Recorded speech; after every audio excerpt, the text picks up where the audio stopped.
You could also take that idea and sort of pump it up by hosting it as a mini candlelight Christmas Eve service, where the Christmas story is read from the Bible or another book. You could pray for each other, for God to bless and prosper everyone in the new year, and express gratitude for God sending Jesus to us as the light of the world. That takes it to the next level. So it's a candlelight sing-along, and you're doing it on Christmas Eve, but you can tell people, hey, I know a lot of church communities aren't doing a Christmas Eve service this year. They can't. We're going to do a little mini one. And you just tell them, we're going to read the Christmas story. We're going to sing a little bit. We're going to have the candles. We're going to pray for one another. You could say, we're just going to do it for about an hour.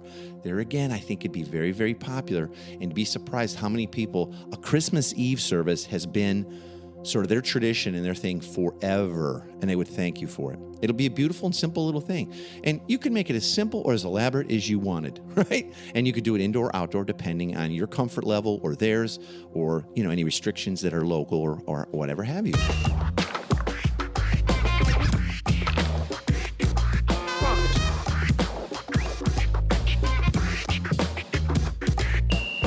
Welcome to the Everyday Disciple Podcast, where you'll learn how to live with greater intentionality and an integrated faith that naturally fits into every area of life. In other words, discipleship as a lifestyle. This is the stuff your parents, pastors, and seminary professors probably forgot to tell you. And now, here's your host, Caesar Kalinowski. Well, I sure hope that you are ready for Christmas, that you're in the mood, you got the spirit for the year. A few weeks ago, I heard probably the first Christmas carols that were starting to air on the radio. And normally that kind of seems too soon for me. I don't even know if it was Thanksgiving yet, but maybe right after or whatever. But it put me in the mood. It really did. And though with the weather lately here in the Pacific Northwest, I'm not 100% sure that I've got the full-blown Christmas vibe, but I think so. I think so. I hope you do. I really hope you are going to enjoy your Christmas. I want to say thank you for being with me this year again, for being a listener. This is so awesome that we get to do this together, get to talk about the gospel, discipleship as a lifestyle week after week. So thanks for being here. I would love it if you would subscribe to the podcast and leave a review. So wherever you listen to podcasts, you could do that. If you've been listening on our website, you can go to everydayDisciple.com/subscribe, and that'll give you links to the Apple Podcast thing and Spotify and all kinds of different players, depending on your device and what you prefer and what you like. And in most all of those, you can go ahead and subscribe. That way you're not missing any of the weekly episodes. And you know what else would be so great? Could you take the extra 10 or 15 seconds to share this episode with someone? If you go to our website, everydaydisciple.com, and you can go to the episodes right there, there's little easy peasy share links. Now, today we're going to be talking about how to take this Christmas season and really engage others, engage our neighbors and our friends for mission, and not in heavy-duty ways, but in beautiful incarnational ways where we can let our presence be known, invite people in.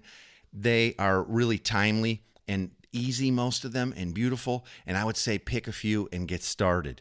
And you might be thinking, oh, it's a little too late. You'll see it's not too late. These will work for you individually or as a family or a missional community. And you can always do some of these things in the week between the holidays too. Now, most of these 10 ideas have an outward focus, like seeking to bless others and build relationships of trust.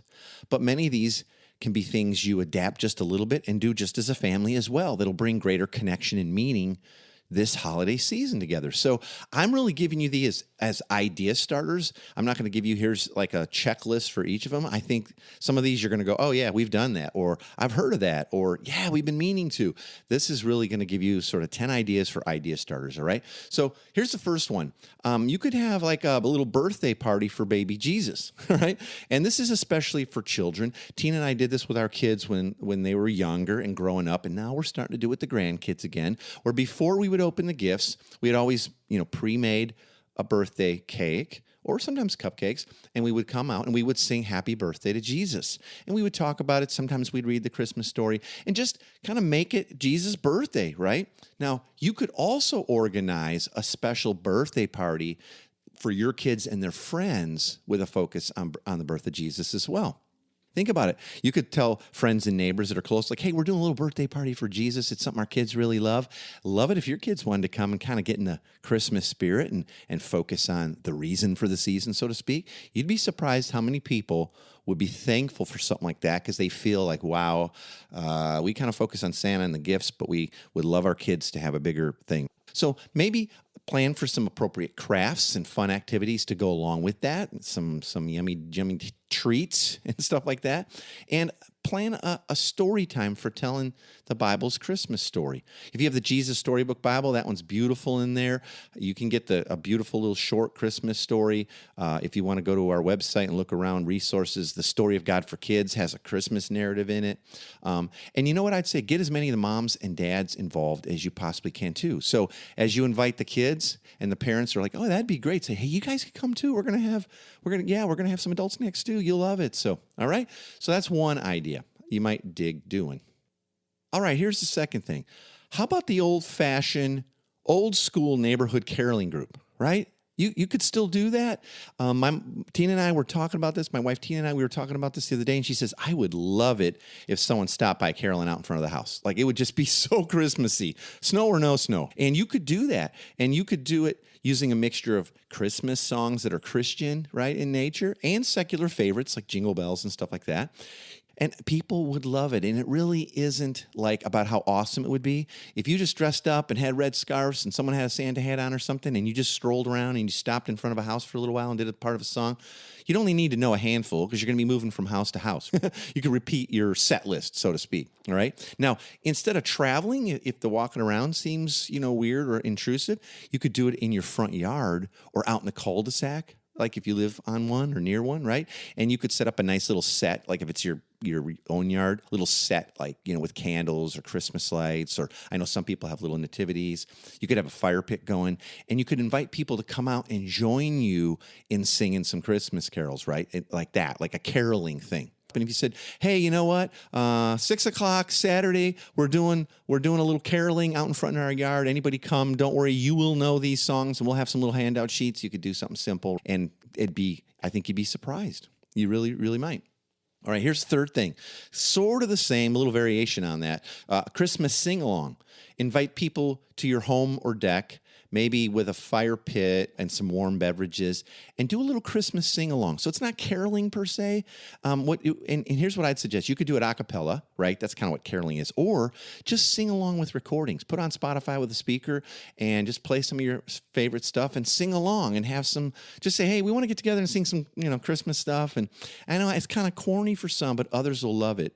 And this could also be a fun thing to do on Christmas Eve, given that so many churches will not be having their usual Christmas Eve services. So you could say, hey, Christmas Eve, right before dinner, right after dinner, we're going to have a little sing-along. And you could do it in your house, depending on where you live, if that's still safe and allowed. Or you could do it outside and tell people just dress up, and we'll have some hot chocolate and cider. Now, here's another variation on that. Maybe you do it as a Christmas Eve candlelight sing-along. And you could do it anytime you want. Have warm drinks to start things off, sing 4 to 6 simple favorite holiday songs, and then end by holding those little white candles like we use in most church services. Probably your whole life, they have a little paper circle around them while you sing Silent Night. And people would love that. If you say, hey, we're going to do a candlelight sing-along, bring the kids, whatever. So it's kind of a variation of the caroling travel or the sing-along at home, but now it's a candlelight thing. See, and you can mix and match all this stuff. And by the way, you can get a package of those candles, like the ones you probably used, a million times in church services, at Amazon. And they're like 150 of them for $20. It's crazy. I'll throw a link in the show notes, but you could find it. Just go to Amazon and put in like Christmas white handheld candle or something like that. I found it in 2 seconds, right? Now, you could also take that idea and sort of pump it up by hosting it as a mini candlelight Christmas Eve service. Okay, where the Christmas story is read from the Bible or another book. You could pray for each other, for God to bless and prosper everyone in the new year, and express gratitude for God sending Jesus to us as the light of the world. That takes it to the next level. So it's a candlelight sing-along, and you're doing it on Christmas Eve, and you just tell them, we're going to read the Christmas story, we're going to sing a little bit, we're going to have the candles, we're going to pray for one another. And you could say, we're just going to do it for about an hour. There again, I think it'd be very, very popular, and be surprised how many people a Christmas Eve service has been sort of their tradition and their thing forever, and they would thank you for it. It'll be a beautiful and simple little thing. And you can make it as simple or as elaborate as you wanted. And you could do it indoor or outdoor depending on your comfort level or theirs. Here's another one, and maybe you've already done this. You could hand out treats to your neighbors. Prepare some of your favorite Christmas treats like cookies or brownies or whatever, and put them in little cool, attractive containers, tins or decorated boxes or little baskets or whatever. You can get all that stuff like at the dollar store. And then take that stuff to some of the neighbors around you, especially those that you think may be people of peace, those people leaning into relationship that you want to develop or deepen your relationship in the next year. And I'd say it's fun to take your entire family, with you, the kids included, to deliver those. So don't make it like a the cookies are almost just the reason to show up and go, hey, Merry Christmas and all that. And here's a little pro user tip. Put your name and phone number, maybe email address, on a little note that's included. That way they'll know how to get a hold of you. And if things are up, they just have it, or they want to reciprocate and invite you to something. See, we're building relationship here, right? Now, like you said, well, that would have been great to do before Christmas. You could so do that in the week between Christmas and New Year's and just call it New Year's cookies or New Year's brownies, or it doesn't even matter. No one is going to be bummed when you show up with a smile on and the kids all laughing and having fun, and hand them some goodies, right? Now, you know what? A variation of this too is you could also make with your kids or neighborhood kids and deliver simple Christmas ornaments.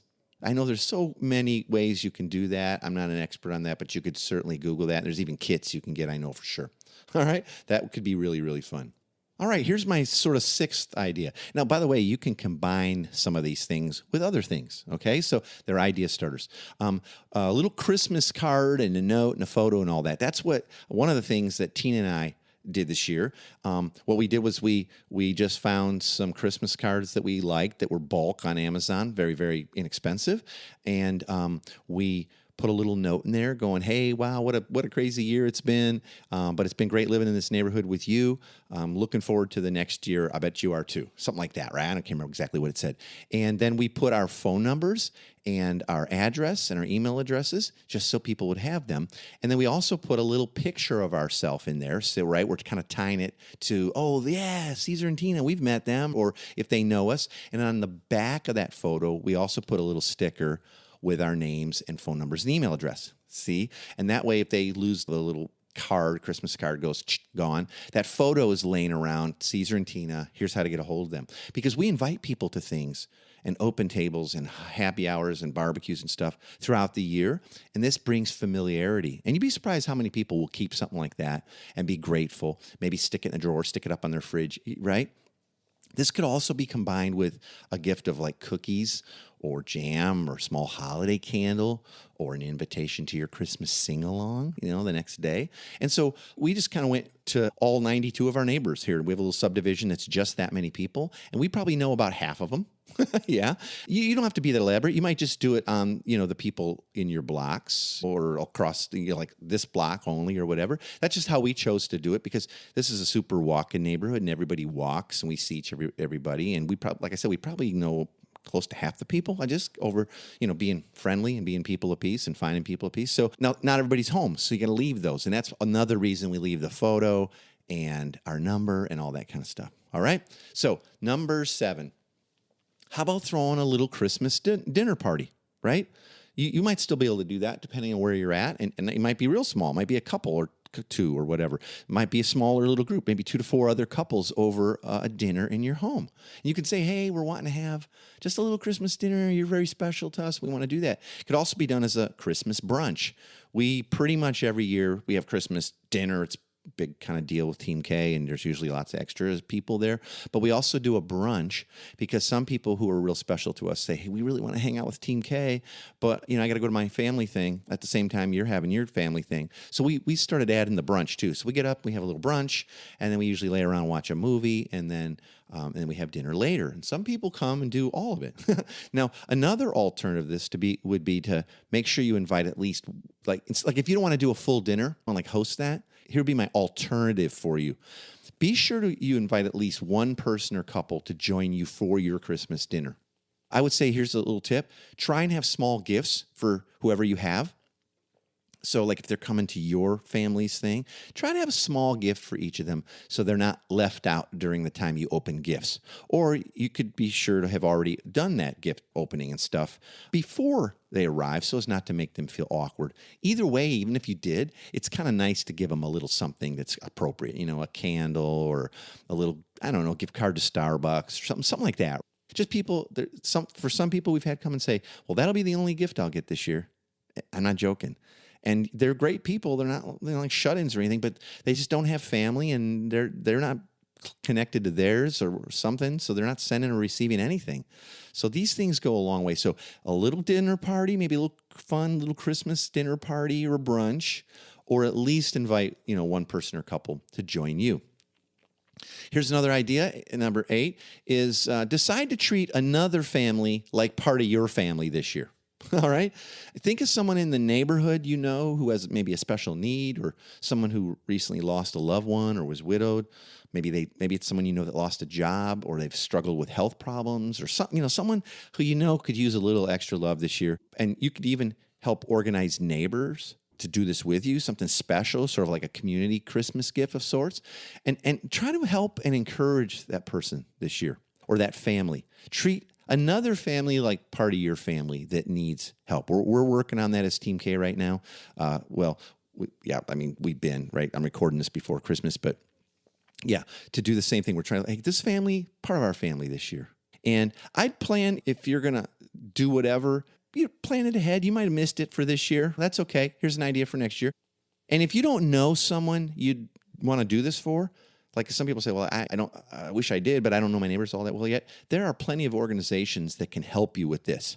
And things like Angel Tree, you've probably heard of. Maybe your church has done it, where a Christmas tree with little tags are going to give you a family. Maybe your church family is organizing something like this. Or maybe another church is, and you found out about it, or you could probably find out about it just with a little Googling. And I'm sure they would love to have you join in by selecting a family or a child to bless this Christmas. Here's some other ways you can find families in need. The American Red Cross will hook you up. They totally will. Salvation Army, they always know families in need. And most local soup kitchens or food pantries will as well. Any of those types of organizations, you can also generally go and help prepare either Christmas meals or package Christmas gifts that have been donated or whatever. You could help serve Christmas meals. And there are definitely ways to do this safely. Trust me, Salvation Army, soup kitchens, food pantries, they've all figured out we're going to keep doing this. People are even in more need this year with a lot of job loss and stuff like that. So there's ways to do it safely. Don't fear it. You don't have to. They'll know. And remember, we always kind of want to make these types of decisions from faith, right? Pray about this stuff. Let God decide. Here's another kind of way to help with food and kind of, blessing a family, whatever. You could put together sort of a holiday dinner / gift box. This cool thing, I think, is you put together during the holiday season like a gift box that contains a complete dinner and some sort of wrapped up gifts for everyone in the family that you want to bless.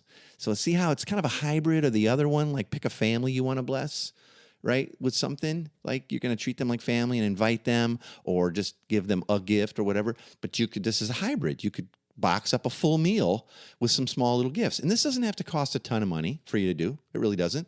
You can spend as much as you want or as little, really. I don't think anybody's going to be, looking a gift horse in the mouth. There's no right or wrong way to create a gift box. And the best part about it is you can use your imagination, and you can get your kids involved in it. And you can also invite friends and other neighbors to help you do it. Or let's do several. So here's some examples for how you put together a holiday in a box. It might be a good thing to call it.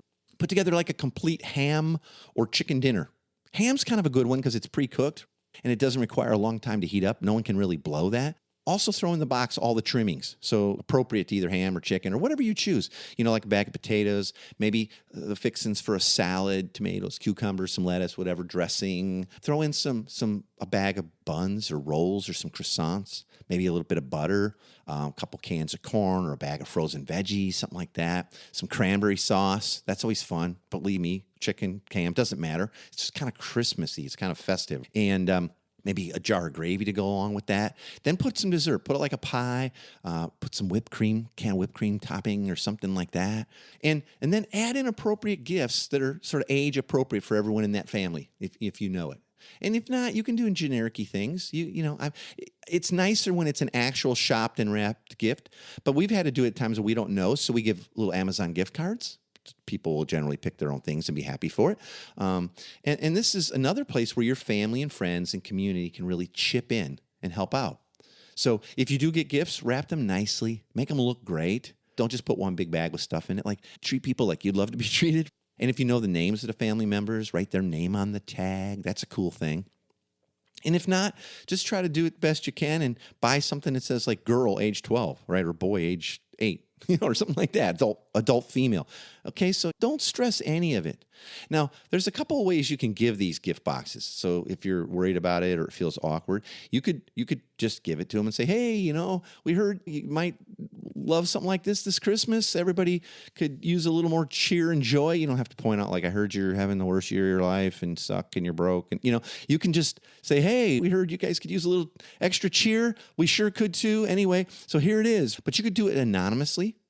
And sometimes, maybe not often, but you'll come across a family who may be embarrassed by their situation. So that would bless them actually more, where it just, through either the organization you found them out or some other way, you could do it more anonymously. Because, the last thing you want to do is embarrass people, even though they might really enjoy getting it. But some people just feel super awkward. Because remember, this is about helping and showing that you care and showing them God's love and really his glory, what he's like, because he's loving and generous, and he cares for them. He sent his son, Jesus, at this time of the year, right, for us. Well, not historically, but you know what I mean? That's when we celebrate it. So if you want to do it anonymously, then you could arrange for a delivery service or maybe a friend to say, hey, someone got all this stuff for you, and I'm just delivering it. Merry Christmas. And boom. So there you go.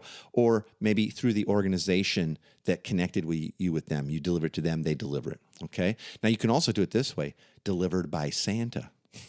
That's kind of a fun way, especially if there's kids. So you could either leave it or drop it off and go, hey, Santa left this at the wrong house. Merry Christmas, you guys. I'm so-and-so, and this is so-and-so. These are my kids. Hope you guys have a great Christmas. And, here's a connection. Here's our number and stuff. You want to let us know what Santa brought. Merry Christmas. And you could even dress up as Santa or have a friend do that, make it super special. Pretty cool. Now, last but not least, number 10 here, ways to be a blessing and live on mission, which is just making disciples and helping people move from unbelief to belief about God and who he is and what he's like. Believe it or not, cash.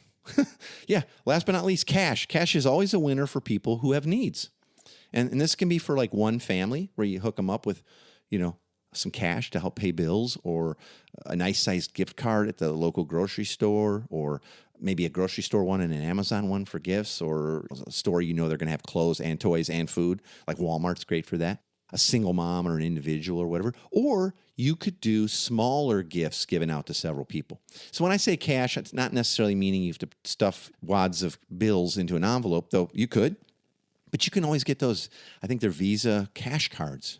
Prepaid. You can get those at pretty much every local grocery store. Or you give one to a place that everybody can find stuff they're going to need. So like a Walmart or other major store chain where they can buy food or other necessities or toys or clothes or whatever they want. So there you go. There's a whole bunch of ideas, hopefully to get you started.